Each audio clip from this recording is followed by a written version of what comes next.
Why is it that we don't seem to be able to adjust ourselves to the physical environment without destroying it?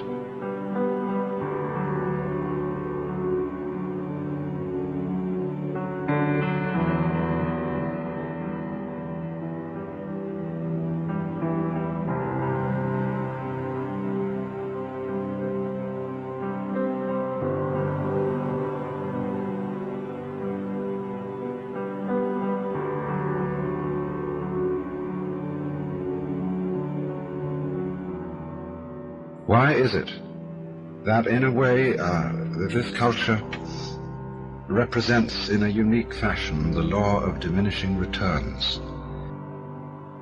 That our success is a failure?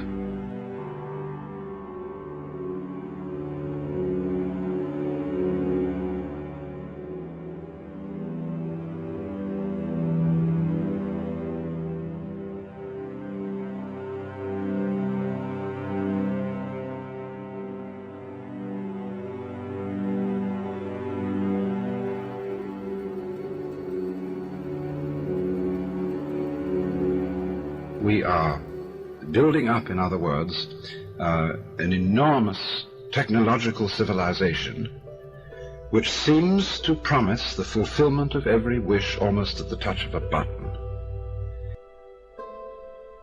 And yet, as in so many fairy tales, when the wishes finally materialize, they're like fairy gold. They're not really material at all.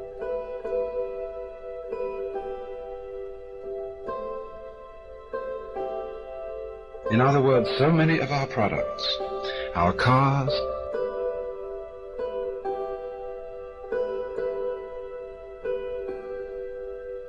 our homes,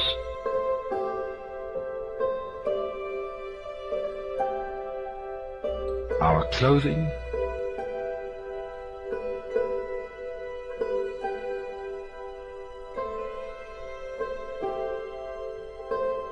our food,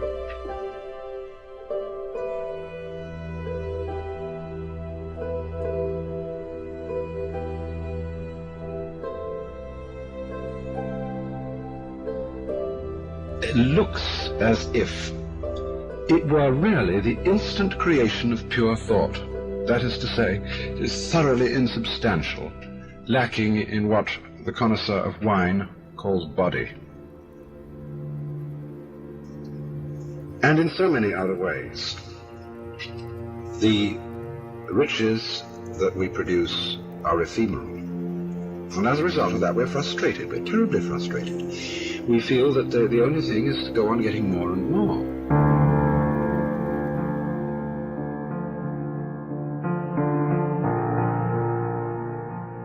And as a result of that, the whole landscape begins to look like the nursery of a spoiled child who's got too many toys and is bored with them and throws them away as fast as he gets them, plays them for a few minutes. Also, we're dedicated to a tremendous war on the basic material dimensions of time and space. We want to obliterate their limitations. We want to get everything done as fast as possible. We want to convert the rhythms and the skills of work into cash, which indeed you can buy something with, but you can't eat it. And then rush home to get away from work and begin the real business of life, to enjoy ourselves. And,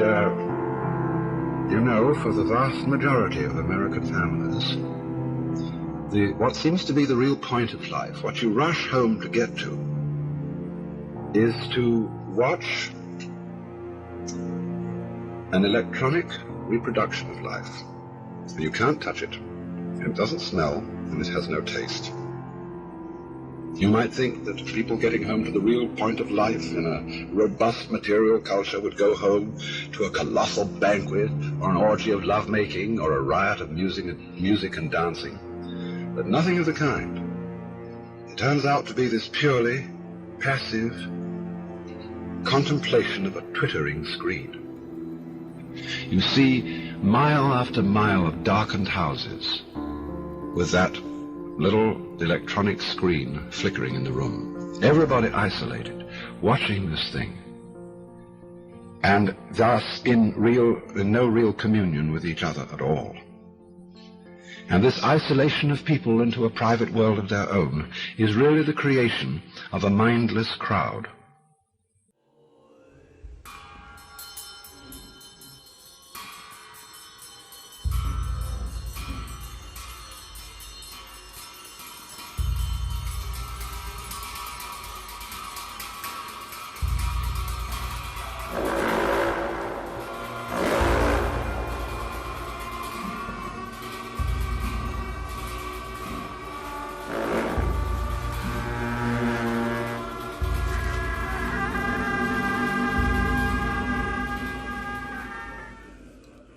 We don't get with each other, except for public expressions of getting rid of our hostility, like football or prize fighting. And even in the spectacles one sees on this television, it's perfectly proper to exhibit people slugging and slaying each other, but oh dear no, not people loving each other, except in a rather restrained way. One can only draw the conclusion that the assumption underlying this is that expressions of physical love are far more dangerous than expressions of physical hatred. And it seems to me that a culture that has that sort of assumption is basically crazy and devoted, unintentionally indeed, but nevertheless in fact devoted, not to survival, but to the actual